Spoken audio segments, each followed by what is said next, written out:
ദേശീയപാത തൃശൂർ പുതുക്കാട് സിഗ്നലിന് സമീപം pickup van ഇടിച്ച ബൈക്ക് യാത്രക്കാരനായ യുവാവ് മരിച്ചു. പട്ടാമ്പി തിരുമിറ്റക്കോട് സ്വദേശി റിജാസ് ആണ് മരിച്ചത്. കൂടെയുണ്ടായിരുന്ന പാലക്കാട് സ്വദേശിയായ യുവതിക്ക് ഗുരുതരമായി പരിക്കേറ്റു. ബൈക്ക് സിഗ്നലിൽ നിർത്താൻ ശ്രമിക്കുന്നതിനിടെ പുറകിൽ നിന്ന് അമിത വേഗത്തിലെത്തിയ പിക്കപ്പ് വാൻ ബൈക്ക് യാത്രക്കാരെ ഇടിച്ചു തെറിപ്പിക്കുകയായിരുന്നു. തുടർന്ന് നിയന്ത്രണം വിട്ട പിക്കപ്പ് സിഗ്നലിൽ നിർത്തിയിട്ട 3 കാറുകളിലേക്കും ഇടിച്ചുകയറി. ഉടൻ പുതുക്കാട് താലൂക്ക് ആശുപത്രിയിൽ എത്തിച്ചെങ്കിലും ജീവൻ രക്ഷിക്കാനായില്ല.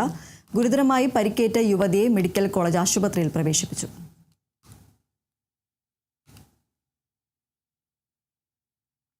ഇടുക്കി മൂന്നാറിൽ ഓട്ടോ കൂലിയെ ചൊല്ലിയുള്ള തർക്കത്തിനിടെ ഓട്ടോ ഡ്രൈവറെ വെട്ടിപ്പരിക്കേൽപ്പിച്ച കേസിൽ പ്രതി പിടിയിൽ.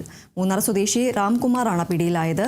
നല്ലതണ്ണി എസ്റ്റേറ്റിലെ നടയാർ ഡിവിഷനിലെ ശരവണകുമാറാണ് കഴുത്തിലും മുഖത്തും ഗുരുതരമായി വെട്ടേറ്റത്. വെള്ളിയാഴ്ച രാത്രിയിലായിരുന്നു സംഭവം. ജോലി കഴിഞ്ഞ് വീട്ടിലേക്ക് മടങ്ങുന്നതിനായി രാംകുമാർ ഓട്ടോയിൽ കയറിയിരുന്നു. വീടിന് സമീപത്തെത്തിയിട്ടും മദ്യലഹരിയിലായിരുന്ന ഇയാൾ ഓട്ടോയിൽ നിന്നും ഇറങ്ങാനോ കൂലി നൽകാനോ തയ്യാറാകാത്തതിനെ തുടർന്ന് തർക്കമുണ്ടാവുകയായിരുന്നു. ഇതിനിടെ കൈവശമുണ്ടായിരുന്ന കത്തി കൊണ്ട് ഡ്രൈവറെ വെട്ടുകയായിരുന്നു. ഗുരുതരമായി പരിക്കേറ്റ ശരവണകുമാർ കോട്ടയം മെഡിക്കൽ കോളേജ് ആശുപത്രിയിൽ ചികിത്സയിലാണ്.